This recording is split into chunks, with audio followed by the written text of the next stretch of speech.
नफरत नहीं छोड़ी तो कुछ नहीं बनेगा। हमारे और तुम्हारे दिलों के अंदर आज नफरत और घृणा इस कदर बस चुकी है कि अब इस शरीर से इसे जुदा नहीं किया जा सकता। मैं अपने देश की ही नहीं, इस पूरे संसार की बात करता हूँ। आप नज़र दौड़ा कर देख लो, हर व्यक्ति घृणा का ही शिकार है, नफरत का ही शिकार है। हर तरफ बोलबाला है नफरत का। प्रेम सौहार्द तो अब छुप गया है, गुम हो गया है, विलुप्त हो गया है। अब भी समय है, जो समय शेष रहा है, अगर चेत जाओ, समझ जाओ तो समझ जाओ। इस घृणा जैसी चीज़ को रोक लो अपने अंदर से, वरना इस नफ़रत के बाजार में एक दिन नफ़रत बेचते बेचते ही दुनिया से चले जाओगे और कुछ हाथ पल्ले लगेगा नहीं। हम चाहते हैं कि हम भक्ति करें, परमात्मा की याद करें, परमात्मा से प्रेम करें, लेकिन भाई जब घर के अंदर नफ़रत भरी हुई है तो परमात्मा से प्रेम कैसे हो सकता है। परमात्मा के प्रेम से पहले परमात्मा की जीवात्माओं से प्रेम करने के बारे में तो सोच लो। नफ़रत बड़ी आसानी से पाली जाती है मित्रों, बड़ी ही आसानी से, लेकिन प्यार या मोहब्बत बड़ी मुश्किल से पाया जाता है। इसे पाने के लिए अपने आप को खोना पड़ता है, मारना पड़ता है, क्योंकि हम तो मान सम्मान अपमान इन चीज़ों में ही लगे रहते हैं। तो भाई नफ़रत ऑटोमेटिक पलती चली जाती है, एक के बाद एक हम इसे जल, कभी खाद, कभी धूप, इस तरह देते चले जाते हैं, कहानियाँ बनाते चले जाते हैं, और नफ़रत एक दिन इतना उग्र रूप ले लेती है कि हम एक दूसरे को मारने मरने पर उतारू हो जाते हैं। नफ़रत की आग अंदर ही अंदर धधकती है, ऐसी धधकती आग कि जब क्रोध आता है तो आपने देखा भी होगा, लोग ये तक परवाह नहीं करते कि इसके बाद उनका अंजाम क्या होगा। आप चाहें तो देख लो जाकर, आप देख लो जाकर जेलों के अंदर किस तरह से लोग भरे हुए हैं।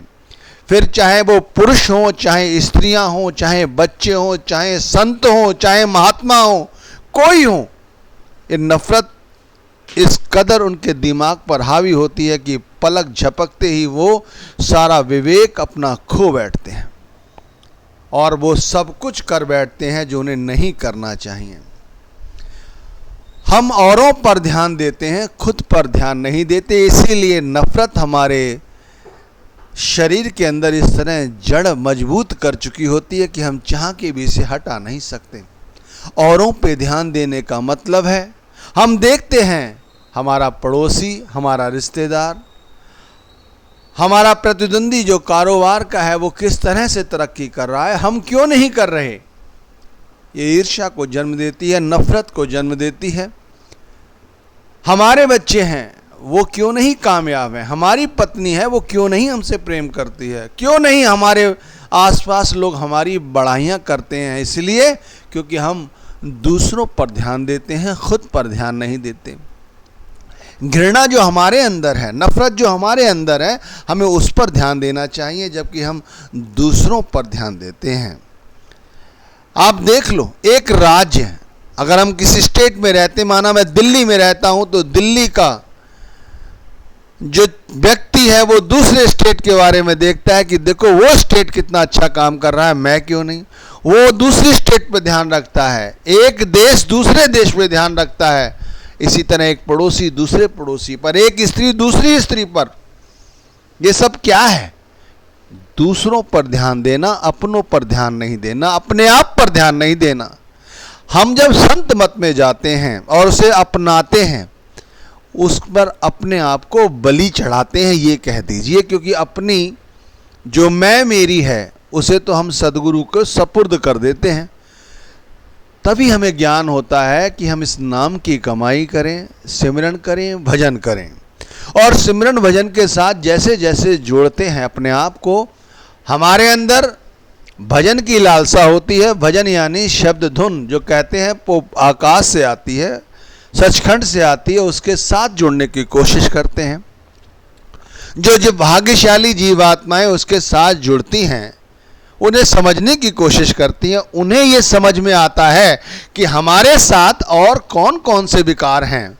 वरना हम तो धन को ही दिन रात कमाने में लगे रहते हैं, क्योंकि हमारा ये मत है कि धन ही सुख देता है, धन ही शांति देता है, संपत्ति के पास होने पर ही इज्जत पाई जाती है। भाई गलत है ये। धन ठीक है, एक ज़रूरत है, इससे ऊपर कुछ नहीं है, लेकिन संत मत पर आने के बाद, शब्द धुन सुनने के बाद ही इन चीज़ों पर, विषय विकारों पर भी लोगों का ध्यान जाता है, जो हमारे अंदर है, जो तुम्हारे अंदर है। इसीलिए औरों पे ध्यान जो देते हैं वो अपने अंदर कभी ध्यान नहीं देते। इसीलिए ये नफरत की जड़ें, ये घृणा की जड़ें हमारे अंदर इतनी मजबूत हो जाती हैं कि हमने इन्हें इस तरह सींचा होता है, जिस तरह हम पौधे को सींचते हैं, कि फिर इनसे हम उबर नहीं पाते। सारी ज़िंदगी इन्हीं में ही लिवड़ के रह जाते हैं और मर जाते हैं। खाली हाथी आते हैं, खाली हाथी चले जाते हैं। सिर्फ इतनी सी बात कि हमने नफ़रत का पल्ला पकड़ा हुआ है, नाम का नहीं। दूसरों का व्यवहार हमारे प्रति कैसा है, हमारा व्यवहार दूसरों के प्रति कैसा है, इन दोनों पर भी ध्यान देने की आवश्यकता है। ध्यान रखिए, दूसरे हमारा अनादर करते हैं, हमारा तिरस्कार करते हैं और हम उनसे घृणा करते हैं। हो सकता है हमारी कामयाबी को देखकर वो जलते हो, वो हमारा अनादर करते, हमसे घृणा करते हैं, हम भी उनसे घृणा शुरू कर देते हैं, क्योंकि आदान प्रदान प्रेम का तो है ही नहीं, अब घृणा का हो गया है, नफ़रत का हो गया है। तो नफ़रत मिलती है तो नफ़रत देते हैं। लेन देन का संबंध नफ़रत हो गया है, घृणा हो गया है। अगर दूसरे हमें नफ़रत करता है और हम उससे प्रेम करने लग जाएं, तो धीरे धीरे उसकी नफ़रत खत्म हो जाएगी। लेकिन हम सोचते हैं, अरे हम क्यों इसकी परवाह करें, कौन सा हम इसकी रोटी खाते हैं, हम अपनी रोटी खाते हैं। और फिर एक नफ़रत अपने दिमाग में पाल लेते हैं।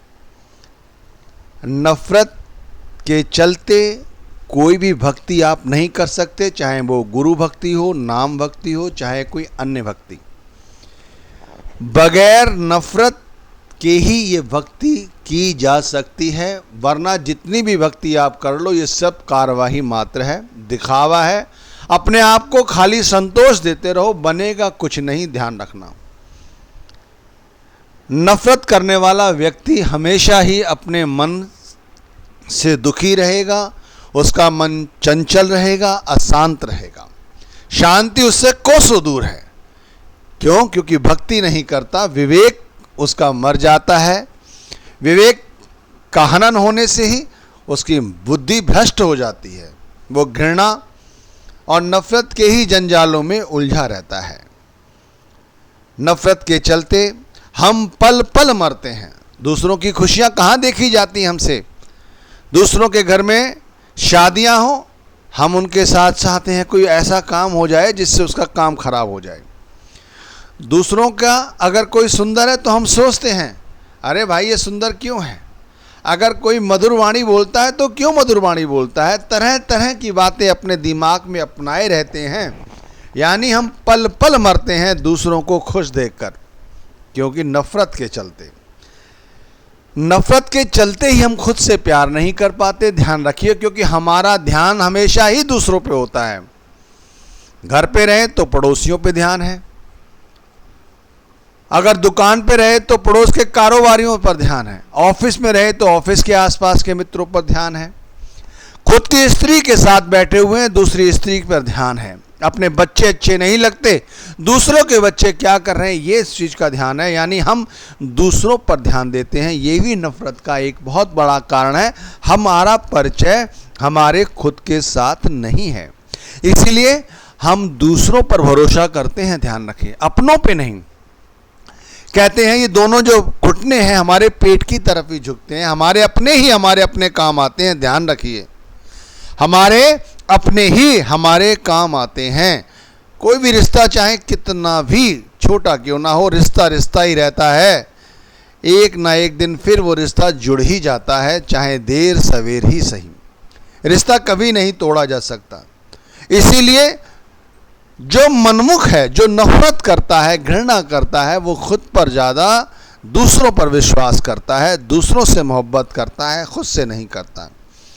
नफ़रत के चलते लोग दुखी हैं, हम दुखी हैं और हमारा राज्य दुखी है, हमारा देश दुखी है, सारा संसार दुखी है, सिर्फ नफरत के चलते। नफरत छोड़ दो, देख लो हर जगह प्यार ही प्यार होगा। पति पत्नी का दुश्मन है नफरत के चलते, भाई भाई का दुश्मन है नफरत के चलते, नफरत के चलते बच्चे माँ बाप से नफरत करते हैं, पड़ोसी पड़ोसी से नफरत करता है, रिश्तेदार आपस में एक दूसरे से नफरत करते हैं, जो हमारा कहना नहीं मानते हम उनसे नफरत करते हैं। भाई स्थिति समझो, परिस्थिति समझो, नफरत की जड़ क्या है उसे समझने की कोशिश करो। ऐसे क्या है नफरत करते चले जाओ, कुछ बनेगा? कुछ नहीं बनेगा। सिर्फ समझ की कमी है, भावनाओं की कमी है, और ये भावना ही तो है जो हमें जलाती रहती है। नफरत की भावना करते रहते हैं। हम कितना भी सुंदर खा लें, कितना भी अच्छा खाना खा लें, कितनी भी मेहनत मशक्क़त कर लें, यदि नफरत नहीं गई तो वो हमारे तन को खाया हुआ नहीं लगेगा। आपने देखा होगा बहुत सारे पैसे वाले ऐसे मिलेंगे आपको जिनके पास अथा पैसा है, लेकिन जब उनके चेहरे को देखो तो ऐसा लगेगा भाई क्या बात है, क्या रोगी है ये। जब वो बोलते हैं तो मरे हुए से लगते हैं। अरे भाई, प्रेम की बोली जो बोलता है उसी की बोली में प्यार झलकता है, विश्वास झलकता है, परमात्मा की आवाज़ झलकती है। प्यार और नफरत, ध्यान रखिए, ये एक ही सिक्के के दो पहलू हैं। इसलिए प्यार को अपनाओ और नफरत को जितनी जल्दी हो अपने कार्य व्यवहार से निकाल कर बाहर फेंको। जन्म लेते ही लोग जीवात्मा उस बच्चे से प्यार मतलब नफरत करने लग जाते हैं। कोई कहता है वो नफरत करने लग जाता है जिसके खुद बच्चा नहीं है, या वो नफरत करने लग जाता है कि उसके पास लड़कियां हैं और उसके यहाँ लड़के का जन्म हुआ है, ये नफरत करने लग जाते हैं। भाई बच्चा आया है उससे नफरत पाल ली, बताइए उसने तो अभी कभी किसी से कुछ नहीं कहा। अरे कोई भक्ति भाव को लेके भी नफरत करते हैं भाई, कि देखो हम तो ये भक्ति करते हैं और ये लगातार आश्रम की सेवा के लिए दौड़ा दौड़ा फिरता है, लोगों उससे भी नफरत लोग पाल लेते हैं। भाई गुरु की भक्ति हो, वैसी कोई भक्ति हो, अन्य भक्तियों को लेकर भी जब नफरत पाल लेते हैं तो समझ लीजिए हमारे हृदय में कितनी कुंठा है। कोई सुंदर स्त्री दूसरी स्त्री से इसलिए बैर पाल लेती है, इसलिए नफरत शुरू कर देती है कि वो उससे ज़्यादा सुंदर है। कोई बुद्धिमान है तो मूर्ख लोग उससे नफरत करना शुरू कर देते हैं भाई, कि हमारी तुम्हारी तरह ही तो है ये क्या समझता है अपने आप को, बुद्धिमान बना फिरता है।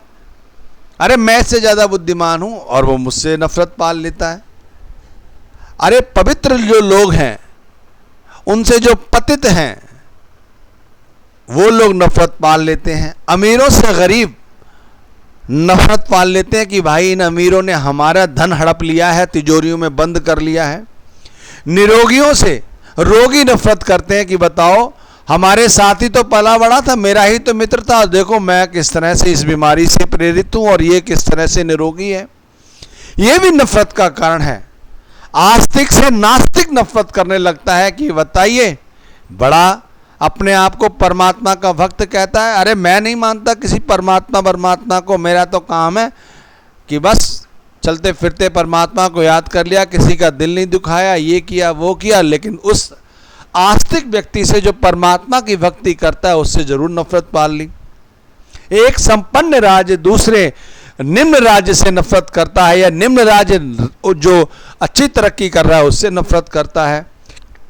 एक नेता दूसरे नेता से नफरत करता है कि बताइए उसकी प्रसिद्धि दिन पर दिन क्यों बढ़ती जा रही है, मुझ में क्या कमी है, और उस नेता में 50 दोष निकाल देता है कोई जब उससे पूछता है। एक संपन्न देश दूसरे देश से नफरत करता है, ये नहीं सोचता भाई कि जो तरक्की कर रहा है इसके पीछे क्या कारण है, हमें भी इन सब चीज़ों को अपनाना चाहिए। सारी दुनिया में नज़र मार के देख लो मित्रों, नफरत नफरत नफरत की व्यापार ही हो रहा है, बिजनेस चल पड़ा है नफरत का। महामारी फैली हुई है नफरत की। अब आप समझो क्या कोई संत महात्मा आकर इस नफरत को बदल सकता है मोहब्बत में, प्यार से? नहीं बदल सकता, कितनी भी कोशिश करके देख ले नहीं बदल सकता। जब तक आप और हम खुद कोशिश नहीं करेंगे, अपने अंदर प्रेम की ज्योति नहीं जलाएंगे, प्रेम और विश्वास के दिए नहीं जलाएंगे, प्रेम और विश्वास के साथ साथ जो सदगुरु ने राह दिखाई है सिमरन भजन की उस पर नहीं चलेंगे, तब तक ये दिए नहीं जल सकते। और इन्हें जलाना है तो अपनी सोच को बदलो, अपने मंसूबों को बदलो। प्यार बांटो, सौहार्द बांटो, खुशियां बांटो, सम्मान दो। सम्मान दे के तो देखो तुम्हें क्या नहीं मिलता। नफरत बांटते बांटते यदि थक गए हो, अब तो सम्मान बांटो। कोई मरना नहीं चाहता, ध्यान रखिए, जो इस नर्तन में आया है, चाहे उसे शरीर के कितने ही कष्ट हो। अगर उससे भी तुम जाके कहो कि चलो तुम्हें ले चलते हैं अब सचखंड, चलो छोड़ो इस शरीर को, वो कहेगा नहीं, रहने दो। अभी डॉक्टर ने ये प्रिस्क्रिप्शन लिखी है, एक बार इसे भी आजमा के देखते हैं, क्या पता अब भी कोई आराम मिल जाए। मरना कोई नहीं चाहता, सौहार्द कोई बांटना नहीं चाहता, प्यार कोई बांटना नहीं चाहता, अपने मंसूबे कोई बदलना नहीं चाहता, अपनी सोच में रत्ती भर कोई चेंज करना नहीं चाहता। वही चाहते हैं जो हम करते आए हैं और करते रहना चाहते हैं कि नफरत हमने देखी है, नफरत ही बांटी है, नफरत ही बांटेंगे, नफरत ही बांटते रहेंगे और लोगों को सिखाएंगे कि नफरत बांटो भाई। लेकिन भाई इससे कुछ नहीं बनने वाला। आप चाहे कितने भी अपने बच्चों को अच्छी एजुकेशन दे दो, लेकिन यदि तुमने उन्हें प्रेम का पाठ नहीं पढ़ाया तो सब कुछ व्यर्थ है। ध्यान रखिए, हमें छोटी छोटी बातों पर ध्यान नहीं देते, इन छोटी छोटी बातों पर ध्यान देना बहुत जरूरी है। अपने बच्चों को सिखाओ, खुद को सीखने दो, अपने आप से बातें करो, भाई हमें प्रेम बांटना है। परमात्मा ने पता नहीं है श्वासों की डोरी कब हमसे छीन लेनी है, पानी का बुलबुला है, कब सांस आई ना आई, पटक गया, क्या होगा। इसलिए प्रेम बांटना है। कोई चाहे हमसे कितनी भी नफरत पाले, हमें उससे प्रेम ही करना है। उदाहरण पढ़े, अगर मैं किसी बात के उदाहरण देने लग जाऊं, हमारे शास्त्रों में इतने उदाहरण हैं, ऋग्वेद से, यजुर्वेद से, सामवेद से, गीता में, उपनिषद में, शिव पुराण में, विष्णु पुराण में, इतने उदाहरण हैं। अगर देने लग जाएं तो सत्संग खत्म नहीं होगा, ये मोटिवेशन खत्म नहीं होगा। लेकिन कभी ना कभी तो इसको विराम लगाना पड़ेगा। इसलिए किस्से कहानियों में ना जाकर सिर्फ इतना कहना चाहता हूं, किस्से कहानियों को छोड़ो, खुद को समझाओ, अपने साथ जुड़े हुए लोगों को समझाओ कि नफरत छोड़ो, नफरत छोड़ो। नफरत को प्रेम से ही जीता जा सकता है। लोगों के ज्ञान की कद्र करो। लोगों के ज्ञान चाहे कम हो चाहे ज्यादा हो, जब तुम उनकी कद्र करोगे तो वो तुम्हें भी समझेंगे, तुम उन्हें भी समझोगे। हम अपने आप को बुद्धिमान समझते हैं, दूसरों को मूर्ख समझते हैं। हम सोचते हैं आधी संसार की जो आबादी है उनके सारा विवेक हमारे अंदर है, बाकी आधी में सारी दुनिया। ऐसा नहीं है, ऐसा नहीं है मित्रों, ऐसा नहीं है। दूसरा हमसे बेहतर है, ये जानने की कोशिश करो। त्याग की भावना रखो, बलिदान की भावना रखो। ये सब कहने में, सुनने में अच्छी लगती है मेरे मित्रों, ये करने में तो इतनी रसदायक हैं। अगर आप इन्हें करने लग गए ना तो आप कहेंगे वाकई में सुखी रहने का मूल मंत्र ही है ये कि हम नफरत का त्याग कर दें। आप देख लो, ज्यादातर संतों महात्माओं के पास अमीर व्यक्ति जाते हैं क्योंकि उनके पास धन, वैभव, संपत्ति सब कुछ होता है, लेकिन वो फिर भी दुखी होते हैं। गरीब तो दुखी है, वो तो पेट भी नहीं भर पाता, उसके पास तो इतना भी कुछ नहीं है। बेचारा अगर कपड़े पहन रहा है तो कल के कपड़ों की पता नहीं, सर ढका हुआ है तो भाई वो कितने दिन तक के लिए ढका है उसे ये भी पता नहीं। लेकिन जो अमीर है उसके पास तो सब कुछ है, लेकिन वो चक्कर क्यों काटता है? क्योंकि वो इसलिए चक्कर काटता है क्योंकि उसने अपने अंदर नफरत पाली हुई है और कुछ नहीं। नफरत हटा दो, देख लो। फिर जो पत्नी, जो परिवार तुम्हें काटने को दौड़ता था, तुम्हें लगता था ये मेरे सबसे बड़े दुश्मन हैं, जिन दुश्मनों के लिए तुमने सारी जिंदगी खपा दी, वो फिर से तुम्हें कितने प्रिय लगेंगे, वो तुम्हारे लिए कितनी केयर करते हैं, ये तुम्हें पता चल जाएगा। एक बार नफरत त्यागो तो सही। नफरत त्यागने का तरीका क्या है? लोग तो ये कहते हैं नफरत त्यागने का तरीका क्या है, और लग गए पीछे पीछे किसी संत महात्मा के। अरे भाई, नफरत त्यागने का सबसे अच्छा तरीका है खुद को पहचानो। खुद को पहचानो भाई, जो तुम चाहते हो दूसरे तुम्हें दें वही तुम दूसरों को दो, बस छोटी सी बात है, नफरत छूट जाएगी। कोई तुम्हारा अपमान करे, तुम अपमान ये सोचो कि वो अपनी बोली खराब कर रहा है, तुम्हारा इससे कोई लेना देना नहीं। तुम्हें तो सिर्फ वो बोलना है जो तुम्हें अच्छा लगता है और दूसरे को बुरा ना लगे। और अगर कोई ज़्यादा ही तुम्हारे भाग्य ऊंचे तो वक़्त के पूर्ण संत कोई मिल जाए तो उनकी शरण पकड़ लो भाई, बस और कुछ नहीं। वो जो नाम का दान देते हैं, जो नाम का होका देते हैं, उस नाम के साथ अपनी लिब जोड़कर देखो, सिमरन भजन करो। सिमरन भजन ही एक ऐसा तरीका है जो अपने अंदर जाकर अपने आप से परिचय कराता है। ध्यान रखिए, जितनी भी भक्ति करके देख लो आप, वो सारी बाहरी भक्तियां हैं, लेकिन सिमरन भजन एक अपनी ऐसी भक्ति है जो हम अपने अंदर जाके करते हैं।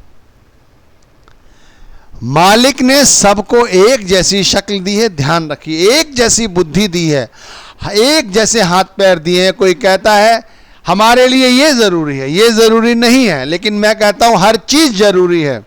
आंखें ज़रूरी है ये नहीं है, शरीर के लिए आंखें ज़रूरी हैं, कान भी ज़रूरी है, नाक भी ज़रूरी है, हाथ पैर भी ज़रूरी है, बोलो मलमूत्र के स्थान भी ज़रूरी है। कोई इनमें से एक चीज़ कम कर दी जाए तो क्या आप जीना चाहोगे? नहीं। और इसके बाद आत्मा, आत्मा का होना सर्वोपरि है।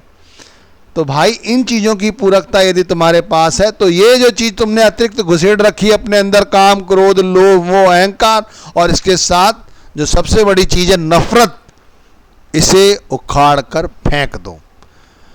फेंकने का मतलब ये नहीं कि तुम इसके साथ विरोध कर लो। ध्यान रखना, जितना तुम किसी चीज़ को जितनी ताकत से पकड़ोगे वो चीज़ तुमसे उतनी जल्दी छूट जाएगी। बहुत से लोग डरते हैं कि मेरा बच्चा मुझसे दूर ना हो जाए। ध्यान रखिए, डरे ना, प्रेम करें। वो बच्चा अगर तुम डरते रहे तो दूर जरूर हो जाएगा। बहुत से सोचते मेरी स्त्री मुझे छोड़ के ना चली जाए, प्रेम नहीं करते, उस पर अधिकार जमाने की कोशिश करते, एक दिन छोड़ के चली जाती है। अरे भाई प्रेम से जीतो ना, नफरत से नहीं, अधिकार से नहीं, घृणा से नहीं। बस यही आज का सत्संग है। और जैसे भी हो इस नफरत को भाइयों त्यागना ही है, त्यागना ही। अगर ये नहीं त्याग पाए तो ध्यान रखना कुछ भी नहीं बनेगा।